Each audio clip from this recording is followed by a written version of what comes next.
Physics के फंडे में आपका स्वागत है। तो कैसे हैं आप लोग?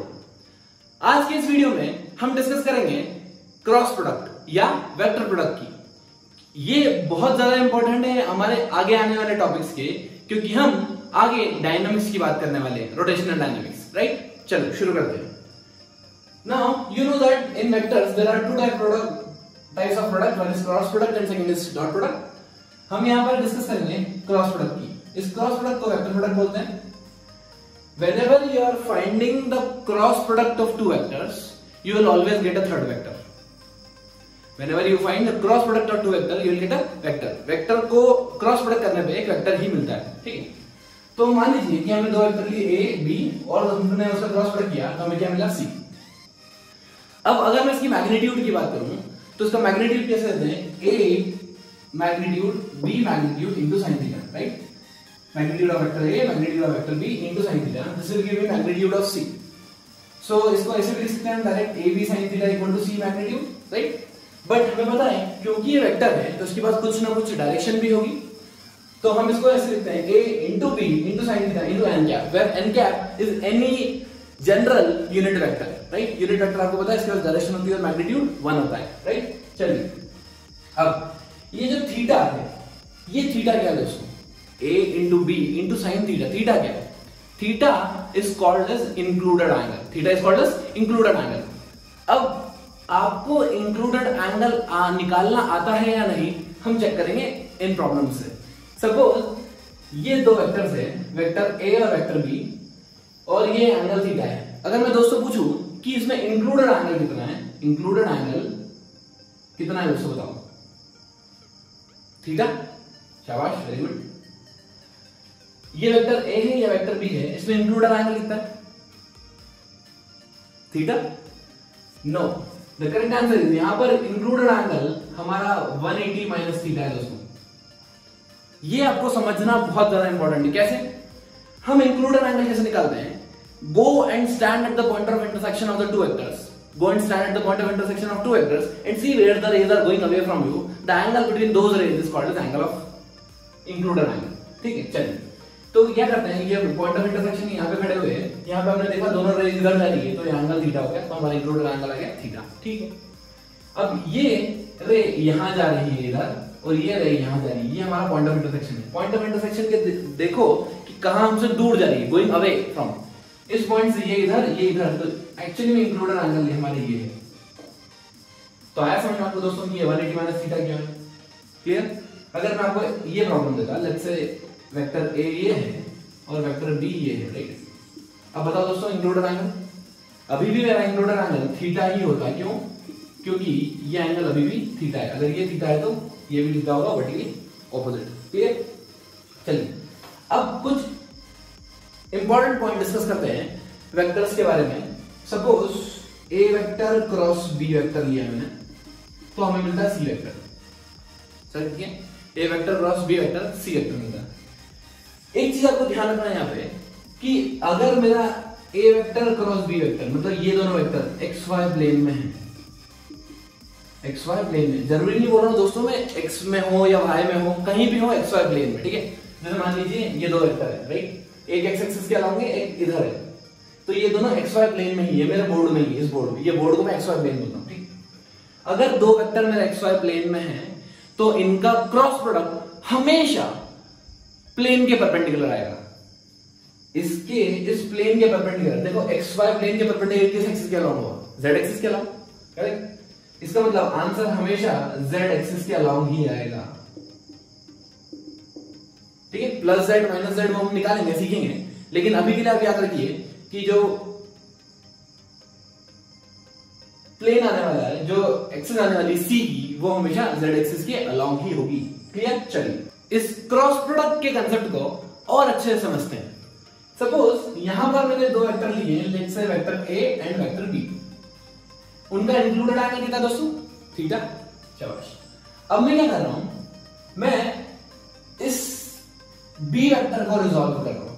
You know that any vector can be resolved in two mutually perpendicular directions. Those two directions should be mutually perpendicular. It need not to be x and y only. It can be any two directions, but those two directions should be mutually perpendicular.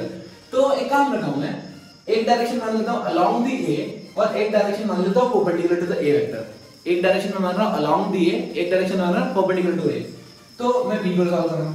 अगर मैं B को resolve करूं ऐसे, तो दोस्तों ये component कितना हो जाएगा? The component which is close to theta is always b cos theta, और ये वाला कंपोनेंट जो परपेंडिकुलर है बी sin थीटा। क्लियर? चलिए, बहुत ही अच्छी बात है, मजा आ गया होगा आपको। A क्रॉस B का मैग्नीट्यूड कैसे लिखता हूं दोस्तों मैं? A into B into sine theta. इसको मैं क्या ऐसे लिखता हूं? A into b sine theta. बोलो हाँ। क्लियर? सिर्फ मैग्नीट्यूड की बात कर रहे हैं, डायरेक्शन की बात अब करेंगे। नाउ ध्यान से देखो, ध्यान से देखो, ध्यान से। अगर आपने इसको ध्यान से देख लिया तो आपको दिख रहा होगा कि मैं सिर्फ वो दो कंपोनेंट मल्टीप्लाई कर रहा हूं जो एक दूसरे के परपेंडिकुलर है। मैं सिर्फ वो दो कंपोनेंट मल्टीप्लाई कर रहा हूं जो एक दूसरे के परपेंडिकुलर है। ए वेक्टर यहां है और बी साइन थीटा वाला कंपोनेंट ऊपर है, और ये जो बी कॉस थीटा वाला कंपोनेंट है तो वेस्ट है, इसका कोई काम ही नहीं है क्रॉस प्रोडक्ट में। आया समझ में? तो क्या मैं इसको ऐसे लिख दूं? ए इंटू बी का परपेंडिकुलर कंपोनेंट, ए इंटू बी का कंपोनेंट, बी का परपेंडिकुलर कंपोनेंट। किसका परपेंडिकुलर? ए के परपेंडिकुलर। ठीक है, तो ये हो जाएगा मेरा ए क्रॉस बी का मैग्नीट्यूड। अब बात आती है डायरेक्शन की, बात आती है डायरेक्शन की। तो डायरेक्शन हम 3-4 तरीके से निकाल सकते हैं। डायरेक्शन हम 3-4 तरीके से निकाल सकते हैं। सबसे पहले और सबसे इंपॉर्टेंट और सबसे ज्यादा मैं यूज करता हूं वो लगाता हूं राइट हैंड रूल। तो राइट हैंड रूल लगाने के पहले सबसे पहले आपको डिफरेंस पता होना चाहिए, what is the difference between left hand and right hand. Clear?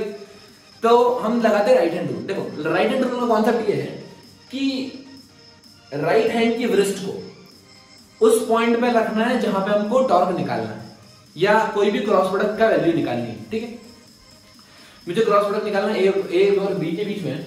सबसे पहले क्या करना है मेरे को रिस्ट को कहां रखना है? जहां पर क्रॉस प्रोडक्ट निकालना है। और मुझे फिंगर्स को कहां स्ट्रेच करना है? जहां पे मेरा फर्स्ट वेक्टर हो, ए क्रॉस बी। ठीक है, तो जहां पे स्ट्रेच करना है फिंगर, जहां पे मेरा ए वेक्टर हो, then you have to curl towards the second vector. ऐसा समझ? देखो मैं कर देता हूं। मेरा ए वेक्टर यहां है और बी वेक्टर यहां है। सिर्फ ब्लू वेक्टर की बात करेंगे, ये वेक्टर और ये वेक्टर। ठीक, मुझे इस पॉइंट पे निकालना है ए क्रॉस बी। अगर मुझे ए क्रॉस बी निकालना है तो रिस्ट रखो यहां, स्ट्रेच करो फिंगर्स ए के डायरेक्शन में और कर्ल करो बी के टुवर्ड्स। ये थंब आपको बताएगा सी डायरेक्शन। क्या समझ में आ रहा है? सी की डायरेक्शन कौन बताएगा दोस्तों? थंब। और अभी मैंने आपको बोला था कि जो सी वेक्टर आता है वो ए और बी दोनों के परपेंडिकुलर आता है, प्लस ये हमेशा इसके प्लेन के परपेंडिकुलर आता है आंसर। दो चीज ध्यान रखना है आपको। एक तो हम वो दो कंपोनेंट मल्टीप्लाई करेंगे जो एक दूसरे के म्यूचुअली परपेंडिकुलर होगा, पहली चीज। और जब भी आंसर आएगा इन दोनों के प्लेन के परपेंडिकुलर आएगा। क्लियर? चलिए, एक तरीका मैंने आपको हाथ वाला बताया, एक मैं स्क्रू वाला बताता हूं। ठीक है, आपने स्क्रू देखा होगा, वो नट बोल्ट असेंबली होती है, इसमें जो बोल्ट होता है लंबा लंबा, इसको ऐसे घुमा घुमा के, है ना। अब क्या करना है आपको? अगर आपको ए क्रॉस बी निकालना है, अगर आपको ए क्रॉस बी निकालना है तो उस डायरेक्शन में उंगलियां घुमाओ जहां ए से बी जाए। देखो, ए से बी एंटी क्लॉकवाइज जाएगा या क्लॉकवाइज? ए टू बी जाएगा एंटी क्लॉकवाइज। जैसे मैं एंटी क्लॉकवाइज घुमाता हूं तो वो अनस्क्रू होगा या अंदर जाएगा? एंटी क्लॉकवाइज घुमाने पे वो बाहर आता है। बाहर आता है मतलब प्लस के गैप आ गया मेरा आंसर। आया समझ? एक मेथड तो ये A vector cross B vector C vector, या फिर घुमा घुमा के निकाल लेंगे। ठीक है, तो हम घुमा घुमा के नहीं निकालेंगे, हम हाथ से ही यूज करेंगे। राइट हैंड सबको पता होता है और सबकी फिंगर्स और हाथ घूमते भी होंगे। चलिए, अब क्या करते हैं, यहां पे मैंने क्या किया था? बी का कंपोनेंट लिया था। ठीक, एक काम करता, क्यों ना ए का कंपोनेंट लूं? जरूरी थोड़ी हर बार मैं बी का ही कंपोनेंट लूंगा भैया। इधर आओ, तो हमको क्या करना है? Now I am resolving A vector one along the B and second perpendicular to B। ठीक है, चलिए, तो मैं इसको रिजॉल्व करता हूं ऐसे ऐसे ऐसे ऐसे। ये ए है, ये थीटा है, तो ये कंपोनेंट कितना होगा दोस्तों? A cos theta. और ये कंपोनेंट कितना होगा दोस्तों? A sin theta. करेक्ट? अब देखो, जब ए क्रॉस बी का मैग्नीट्यूड लिखता हूं तो क्या A into B into sine theta लिखता हूं? मतलब क्या इसको मैं ऐसे लिख दूं? A sine theta into B. बोलो बोलो, क्लियर? फिर से वही कहानी भैया, a cos theta, the component of a which is along b is waste. We are multiplying only those two components which are mutually perpendicular. तो हम क्या लिख सकते हैं? b की डायरेक्शन, या फिर मैं ऐसा बोलूं b into a sin theta. देखो a sin थीटा इधर परपेंडिकुलर और b उधर, ठीक है? तो ये कितना हो जाएगा मेरा? ये हो जाएगा a perpendicular into b। A perpendicular किसके दोस्तों? बी के। ए परपेंडिकुलर किसके? बी के परपेंडिकुलर। अच्छा, फिर से डायरेक्शन देखते हैं। अब हमें क्या देखना है दोस्तों? डायरेक्शन तो वो भी वही अभी भी सेम ही होगी। यहां पे रिस्ट रखो, ए वेक्टर की तरफ हाथ करो और बी वेक्टर की तरफ घुमा दो, आंसर है ए क्रॉस बी। क्लियर? इसका मतलब अगर आप दो वेक्टर्स का क्रॉस प्रोडक्ट कर रहे हो तो एक की डायरेक्शन फिक्स करके दूसरे का परपेंडिकुलर कंपोनेंट मल्टीप्लाई कर दो, आपका आंसर आ जाएगा। दूसरे का परपेंडिकुलर कंपोनेंट, कोई जरूरी नहीं ए का ही कर दो, बी का भी कर सकते हो, ए का भी कर सकते हो। मैंने दोनों दिखा दिया आपको, आंसर हमेशा सेम आने वाला है। क्लियर? क्रॉस प्रोडक्ट की डायरेक्शन को समझने के लिए हमें पहले ये समझना जरूरी है। सपोज मैंने इस पॉइंट को ओरिजिन कंसीडर किया, हमें पता है ये x एक्सिस है, ये y एक्सिस है, and this is z axis, right? We know that there are 3 unit vectors parallel to each axis. जो एक्सिस के अलोंग होती है, जो x एक्सिस के अलोंग होती है वो होती है, उसको बोलते हैं i कैप। जो y एक्सिस के अलोंग होती है उसको बोलते हैं j कैप, और जो z एक्सिस के अलोंग होती है उसको बोलते हैं k कैप। ठीक है? सिमिलरली माइनस के लिए अपन माइनस i, माइनस j और माइनस k यूज करेंगे, ठीक है, नेगेटिव डायरेक्शंस के लिए। चलिए, हमें पता है when we take cross product we do a cross b, that is magnitude of a into magnitude of b into sin theta, where theta is the angle between them. Unit vector का जो magnitude होता है वो 1 होता है। तो अगर मैं i क्रॉस i करूं, right, i cross i means 1 magnitude of i cap, that is 1 into magnitude of b vector, that is 1, again same। दोनों के बीच में एंगल कितना है? देखो i और i दोनों पैरेलल है, तो दोनों के बीच में एंगल हो गया 0 डिग्री, तो ये हो गया sin 0 0। ठीक है? i क्रॉस j करते हैं, i cross j, magnitude of i 1, magnitude of j 1 into the angle between them sin 90।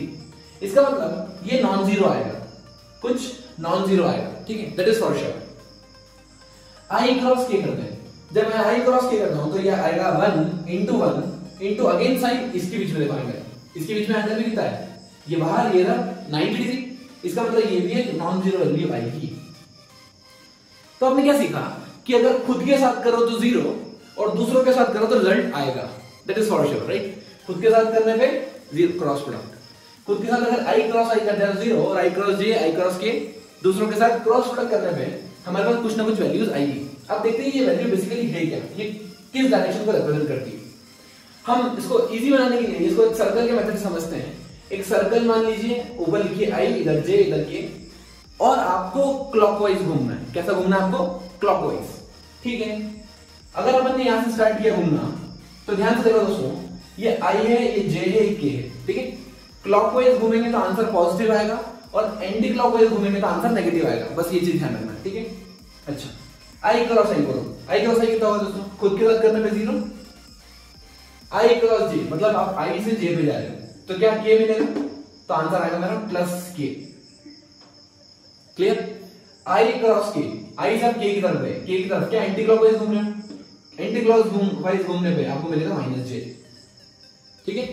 Similarly आप j क्रॉस i निकालिए दोस्तों, j cross i anti clockwise मतलब ये minus k, j cross j 0, j cross k i। Clear? चलो अब आप वो लिखिए, k cross i g, k cross j minus i, और k क्रॉस k 0, खुद के साथ करने पे 0। अब आप अगर ये चीज नहीं भी रखते तब भी मैं आपको आंसर निकालना सिखा सकता था। कैसे? Right hand. नाउ देखो i क्रॉस i, अब i की तरफ है कि मैं i को तो घुमा नहीं सकता, तो ये तो 0 हो गया। i क्रॉस j मतलब मुझे फिंगर्स इस डायरेक्शन में रखना है और घुमाना किधर है? j की तरफ, j की तरफ ऊपर। अगर मैंने ऊपर घुमाया, थंब बोलता है बाहर चलो, प्लस k। थंब का बड़ा इंपॉर्टेंस। फिर आएगा आई क्रॉस के, इस बार आई इधर है लेकिन के किधर है दोस्तों, के बाहर की तरफ है, तो हाथ घुमाओ, ऐसा घुमाओ कि के को रिप्रेजेंट करे। आया समझ में? किस तरफ घूमना चाहिए उंगलियां आपकी, के की तरफ। तो आई क्रॉस के, आप इधर देख रहे होगे ये नीचे दिखा रहा है माइनस जे, क्लियर। चलिए जे क्रॉस आई, जे किधर है ऊपर, तो हाथ ऊपर, आई किधर है, आई हाथ का है राइट में, तो घुमा लो हाथ, हाथ घूमता है सबका ऐसे ऐसे, हाँ बहुत बढ़िया। अब ऐसे घूमना चाहिए आई के डायरेक्शन में रिप्रेजेंट करे, आई, तो ये कितना आ गया पीछे की तरफ, जे क्रॉस आई कितना है माइनस के, जे क्रॉस आई माइनस के, क्लियर। जे क्रॉस जे जीरो, जे क्रॉस के किधर है बाहर, ये आ गया, जे क्रॉस के क्या है प्लस आई। समझ में आ रहा है आपको करना क्या है? अगर आपको ये चीज समझ में आ गई ना दोस्तों, मजा आ जाएगा। मतलब आगे में जब मैं टॉर्क और दूसरी वेक्टर क्वांटिटी का क्रॉस प्रोडक्ट करूंगा, उसमें इतनी इजी हो जाएगा आपको समझना, डायरेक्शन वगैरह ये वो सब कुछ। प्लस ये कॉन्सेप्ट सिर्फ 11th में रिस्ट्रिक्टेड नहीं है, ये 12th में भी चलेगा, ठीक है। तो आप इसको अच्छे से ढंग से पढ़ लीजिए, चाहे तो आप वीडियो को रिवाइंड करके भी देख सकते हैं। क्रॉस प्रोडक्ट को हम समझते हैं हमारे एलटीक्यूज से। Suppose there are two vectors, vector a and vector b. Vector a is given 2i cap plus 3j cap and vector b is i cap plus j cap. आपको क्या करना है, दोनों का क्रॉस प्रोडक्ट निकालना है। आपको निकालना है C vector that is a cross b। तो देखो हम लिखते हैं यहाँ पे a vector 2i cap plus 3j cap cross i cap plus j cap. आप देखिए दोस्तों कैसे लिख सकता हूं इसको लिख सकता हूं मैं 2 into 1 i cross i plus 2 into 1 magnitude जो कोएफिशिएंट है i के वो मैं मल्टीप्लाई कर रहा हूं 2 into 1 i cross j plus 3 into 1 j cross i plus 3 into 1 j cross j। देखो दोस्तों एक चीज और इंपॉर्टेंट आपको याद रखना है, अगर a vector cross b vector पूछा है तो पहले a वेक्टर लिखना फिर b वेक्टर लिखना। अगर आपने उल्टा लिख दिया खेल खत्म। सिमिलरली जब i क्रॉस i करें तो पहले ये वाला i लिखना फिर ये वाला i लिखना। अब बोलोगे i में क्या डिफरेंस है, अबे i में तो आएगा ना। जब i क्रॉस j लिखें तो पहले i लिखना फिर j लिखना। मैंने यहाँ i लिखा फिर j लिखा, समझ में आ रहा है?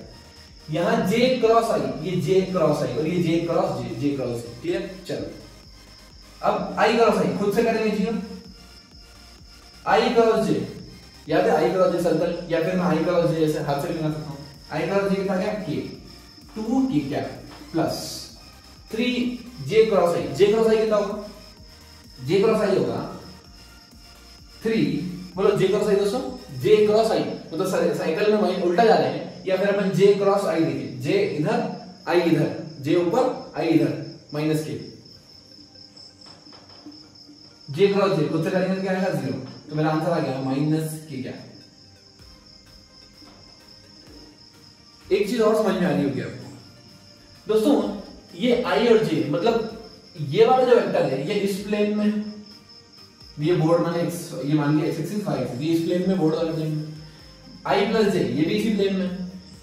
जब भी आंसर आता है मैंने आपको बताया है c vector is always perpendicular to a vector, c vector is always perpendicular to b vector, c vector is always perpendicular to the plane containing a and b, plane containing a and b। एक और important point, अगर ये c vector इन दोनों के perpendicular है तो क्या dot product 0 होगा। मतलब अगर मैं a डॉट c करूं या a dot b dot c करूं तब मेरा आंसर हमेशा 0 आएगा। क्यों? क्योंकि डॉट प्रोडक्ट क्या होता है a into B into cos theta, अगर ये परपेंडिकुलर है तो कॉस 90 0 बन जाएगा। करके देखें, चलिए ये k है राइट, इसको से डॉट करो, k dot i 0, k dot j 0 right. अगर आपको डॉट प्रोडक्ट आता है तो आप इजीली निकाल सकते हैं, ठीक है। ये भी इंपॉर्टेंट पॉइंट है, याद रखिए। सपोज मेरा वेक्टर ए वेक्टर कुछ ऐसा होगा, ए वेक्टर होता i cap plus 2j cap minus k cap और b वेक्टर होता minus i cap plus 3j cap plus 4k cap. अब अगर मैं पूछता आपसे a क्रॉस b निकालो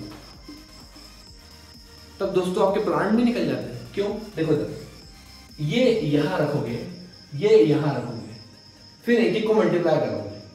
अभी यहाँ पे 2 थे 2, तो टोटल टर्म्स कितनी है 4। अभी इधर 3 cos 3 हो जाएगा, टोटल टर्म्स कितनी आएगी 9। टाइम कंज्यूमिंग है। इसको आसान बनाने के लिए हम देखते हैं एक मेथड, डिटर्मिनेंट मेथड। अब हम देखेंगे डिटर्मिनेंट मेथड। ये मेथड क्या है? ऐसे कॉम्प्लेक्स प्रॉब्लम को आसान बनाने की एक मेथड। क्या करते हैं हम इसमें, ये 3 है, ये भी 3 है, राइट? मतलब आई कैप, जे कैप और के कैप सब है इसमें। अब हम सबसे पहले एक डिटर्मिनेंट बनाते हैं 3 क्रॉस 3। यहां लिखेंगे i, यहां लिखेंगे j, यहां लिखेंगे k। ठीक है? अगर हमें a क्रॉस b लिखना है तो पहले हम लिखेंगे a वेक्टर, फिर लिखेंगे b वेक्टर, और इनके जो कोएफिशिएंट है i कैप, j कैप और k कैप के वहां रख देंगे। अगर मुझे b क्रॉस a रखना है तो फिर ध्यान रखो दोस्तों, पहले b फिर a। ये छोटी छोटी बातें है ना, इतनी ज्यादा इफेक्ट कर देती है आंसर्स को कि आप सोच भी नहीं सकते। अब ध्यान से देखिए, a की कोएफिशिएंट क्या है? इधर देखो, i के रखना है 2, इधर रखना है मुझे 3, इधर रखना है मुझे k का कोएफिशिएंट 1, राइट? यहां कितना है 1, ये 2 और ये 1। ठीक है? अब इसको सॉल्व करने के लिए सिंपल कोफैक्टर माइनस रूल लगाना है। कोफैक्टर माइनस शायद आपने पढ़ा होगा, अगर नहीं पढ़ा तो रट लो। यहां लिखते हैं i, यहां लिखते हैं माइनस j और यहां लिखते हैं k।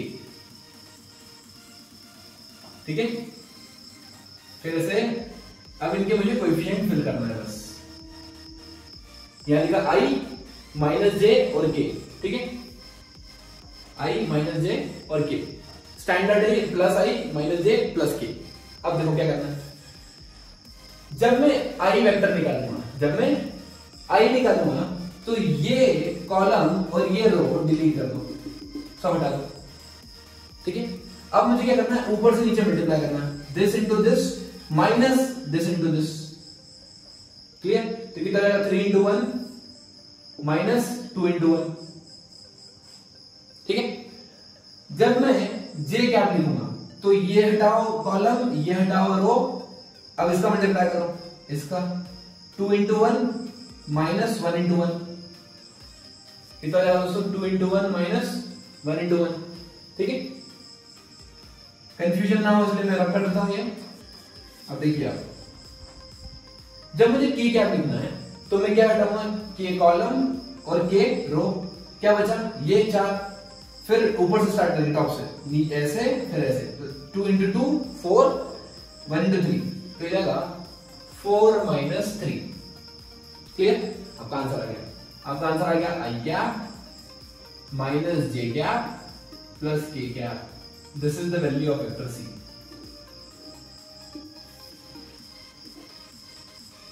ठीक है? तो आप ध्यान से वैल्यूज पुट करते जाइए।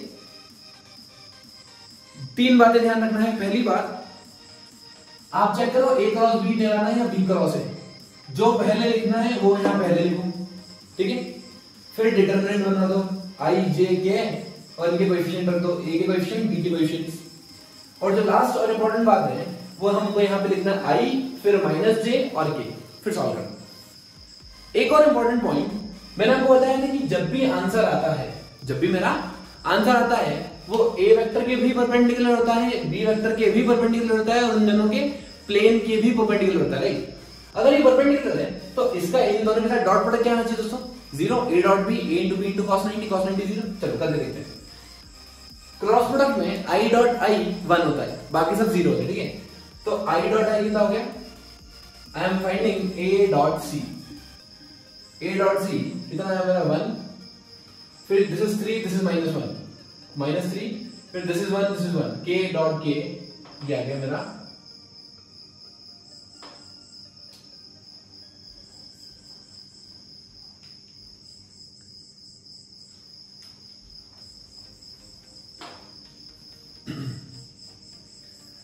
दोस्तों एक और इंपॉर्टेंट पॉइंट जो आपको यहां पे ध्यान रखना है, मैंने आपको बताया था कि जो सी वेक्टर आता है ये दोनों के परपेंडिकुलर होता है, ए के भी, बी के भी, और I can say c vector is always perpendicular to the plane containing a and b. Clear? तो हम चेक करते हैं।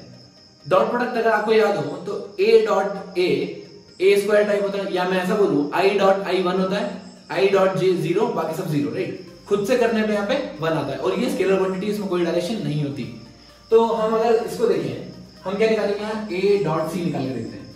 a डॉट सी कितना है, a dot c, I mean i का मल्टीप्लाई i से करना है, तो ये जाएगा 2 into 1 2, j का मल्टीप्लाई j से 3 into -1 -3, फिर k का मल्टीप्लाई k से 1 into 1 1, क्या दोस्तों -0 आ गया।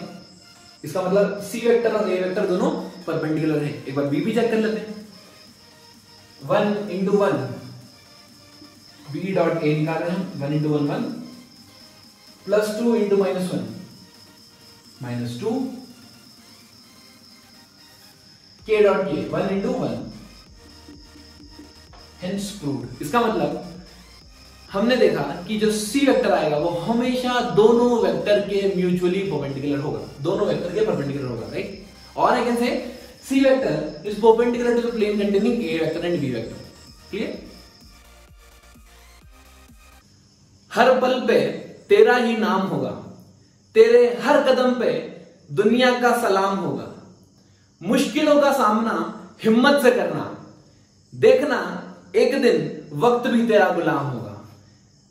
Stay motivated, keep learning, keep supporting.